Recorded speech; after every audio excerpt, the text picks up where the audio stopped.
Hey, what's going on? It's Charlie here. Hope you're doing well. It's Sunday morning. Wanted to give you a update on this new trading strategy that I'm using, following the boss method as best I can with Profit Trailer. So just let's start off just giving a recap. So again, yesterday morning after I made the video, that stinking JSON file got corrupted again, so I had to put it back in here. So these sales are actually logged, these 18 sales since like yesterday at 10. So just to recap, again, we're using the boss method. Watch my past video. I know the sound quality on that one stunk, so I'll kind of give a recap of what it is here. Hopefully this one will sound better. I'm not using the greatest technology here to make these videos, but so watch that past video. You'll see that BCPT, we bought and sold that one yesterday 7 times. And if you look over at these profits, so 3.8, 3.18%, 0.35, or I'm sorry, 1.48, 3.18, so that's already like 4.5 or a little bit more than that. Another 1.62, 0.21, 1.05, 0.38, 1.64. I mean, we made like 8% on our trades with BCPT yesterday. And then we traded VChain, Aeron, Link, or Chainlink, Omisigo, and some other coins.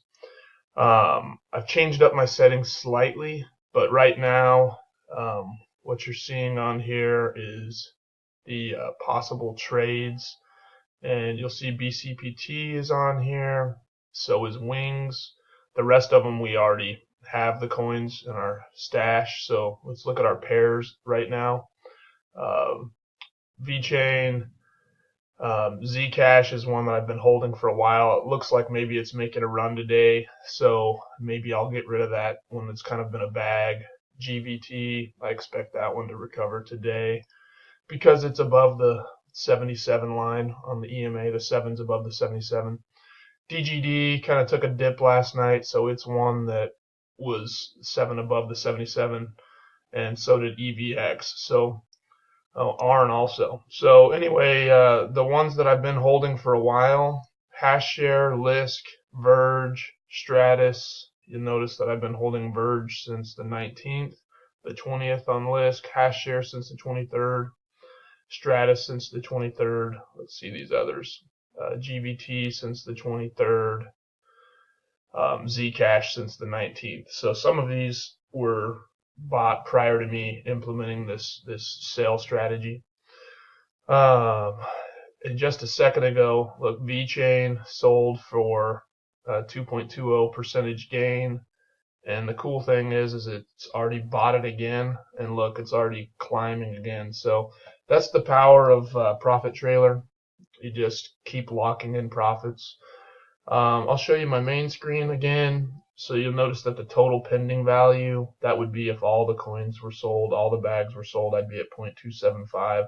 So it's doing pretty good. I can't remember what I was at in the video I made yesterday, but you can go back and look and you'll see that that number is increasing. Okay, so again, let's look at the pairs. So what did I change? I took BCPT and I put it as I don't want it to be traded anymore, and I'll kind of show you why here. Let me just go to the chart. So that's the cool thing about Profit Trailer. If you see something in the chart that you don't like and you don't want it to buy it, and this morning when I got up I saw this, I was like, oh, I'm going to put this on the chart, on the tool, as not an enabled trade. And actually I did it wrong. Let me fix that. There, now it's correct. So now it would be trading enabled. And the reason why is, look at the chart here. It peaked out at let's see, 0.001234 Bitcoin, and then today on this 343-minute candle, it has dropped significantly. So the 7 is still above the 77, but I'm just gonna watch it for probably another hour or two, and if it starts to go back up, I might add it back to the list of trading pairs, but until then, I'll just leave it off. All right, so let's go back and look at what has been updated here. So I changed my all max cost. Now I'm looking at 0.0097. The reason I did that is because my holdings. Let me go back to here. Right here, my balance, my BTC balance, was at a point where I wanted it to buy something and it wouldn't because it was set at 0.0012 or 0.012. And I wanted it to buy something, so I changed the settings, and then it bought it. And then it traded it successfully through the night. So anyway, I also changed my min buy volume, the volume needed on a coin, to be 400 Bitcoin in a given day. And I updated my, where is it? Down here, my sell strategy. I updated this to a trailing profit of 0.60. And I think what that is doing is it is allowing me to capture more gains. So that's the strategy I'm using right now. What else? Again, let me just, since the video quality stunk so bad yesterday, let me just go back into a chart and show you what the boss method is. So again, you can just you can just learn from him directly, but I think this is such a cool method. So yesterday, you might remember that in the video, I just happened to see that Aeron coin popped above the 77 line. The white line went above the blue line, and it was above the 231. And I think in my video yesterday, I drew this yellow line, and I said we're going to be testing those lines in the next couple of days. Well, as you can see, that's exactly what's happening. It got as high as 0.0025148, but it is still on a green candle here. So I expect it at some point today to be testing this yellow line up here, or at least have a candle touch that point. Now it may not, but that's kind of what I'm expecting it. But in essence, here's the boss method. So again, I'm on TradingView. This is the one that costs $9.99 a month. That's the only way you can get this 343-minute candle. If you want to use a 4-hour candle, it'll work, but just not quite as good. And look, the chart does look a little bit different on a 4-hour candle. So I'm going to go back to the 343. But what you're looking for is, in the perfect world of when to buy a coin, it'd be when the white is crossing the blue and you're above the 343. I'm sorry, you're above the 231. That's the gray shaded area on a 343-minute candle. So you wouldn't sell, you would buy it and hold it, and you wouldn't sell the coin until the white line is going beneath the blue. So let me just go back in time and show you how this would work. All right, so imagine you were back here. Shoot. All right, you were back here on December the 17th. Right then, the white line crossed the blue line, and then, so on December 17th, the white line went above the blue, and the price at that point was 0.00002689 Bitcoin. And if you would have just held that coin, you would have waited for the moment for the white to dip beneath the blue. It doesn't do it. It pumps there really good. You could have potentially sold here when the white line dipped if you wanted to. But truly using the boss method, you wouldn't have sold until here. So it was at 0.0024867. So I'm not exactly sure what that percentage increase is, but it's huge. It's a huge increase, and so that's when you would have sold, and then you could have bought right here on, let's see, right in here on January 17th, and that one would not have been as big of a gain, but it would have still gained a little bit. You would have sold it about 5 days later. Could have bought it here and sold it here. So when you do that, you're not seeing gains, but huge gains. But then you come down here, you bought here, you sold here, and now here you are, you've bought here. And the cool thing here is now what I like about this chart, the way it's setting up, is that the 231 the 77 and the 7 are all starting to point up. So if I kind of zoom in here, this is a good sign. I think this is a good coin right here. The 231 is pointed up, the blue line is pointed up, and the white is pointed up. It's probably going to be going up today. I know it's a red candle right now, but that might be a good time to buy.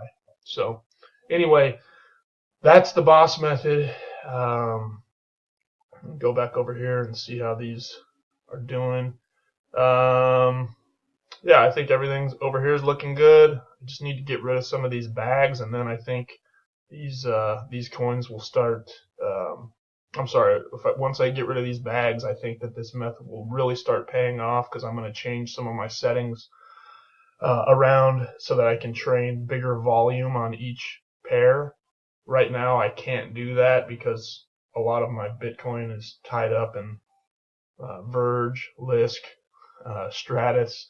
Once I dump those bags, it'll be good, and I can trade bigger volume. So let's just look at the Verge chart really quick, see what we're looking at here. So again, this is Verge. And sorry, I've done some drawing on this one here. Let me get rid of this Fibonacci here. All right, so here's some things here's a Verge chart that I've been looking at. Change the scale here. So Verge, it's kind of testing this low here. It looks like it might be coming off of it. I really hope that it does, but I need this thing to bounce to probably midway up to probably the point, to the 700 line right here. If you can see that. That's probably where I need it to jump to before it'll sell that bag. Maybe not quite that high, but I need a let's see here. What do I need? Basically a 17.5% increase. So that's not bad. Verge pumps like that quite a bit, so maybe we'll get it. But right now, it kind of surged overnight, and now it's testing it. So we'll see. I need it to do something like it did back here on the 16th, where it pumped. So hopefully it's about to do that. Verge has been kind of stuck in this channel that I've drawn here since this date. So since the end of January, Verge has been stuck in this channel. Let me just show you really quick here. Shoot, sometimes TradingView is not. Maybe it's just my mouse acting funny. Shoot. Well, I was going to show you something, but I can't. There we go. Alright, so I'm going to show you, if you wanted to draw Fibonacci, just show you really quick how I do it. I need to change the scale here so I can fit it all into one. So you just go over here, and then you go to Fib retracement. So I'm going to pick where the white went over the blue, come up, and I'm going to go to the top of the whites. Actually, what I'm going to do is I'm going to do that one. This one was kind of an outlier. This one, I think, is better. It lines up better with the fib. So this is kind of what I'm looking at here. We're testing this 610. We needed to get halfway between the 610 and the 50. So anyway, that's the video for today. I hope that this content was valuable to you. But hey, like I've said, this channel is mostly for me, so I can go back in time and look at how things were going at certain snapshots in time, kind of document my journey. And if you want to use these settings, by all means, I'll post them up here again. So those are my pair settings. Here's my indicators. The only ones that are important on the EMACross is this group right here that I've highlighted. Don't worry about these BB and SMAs. And then here's my DCAs. And I will change my DCAs at some point. But as of right now, that's what I'm sticking with until my bags sell. All right, that's it.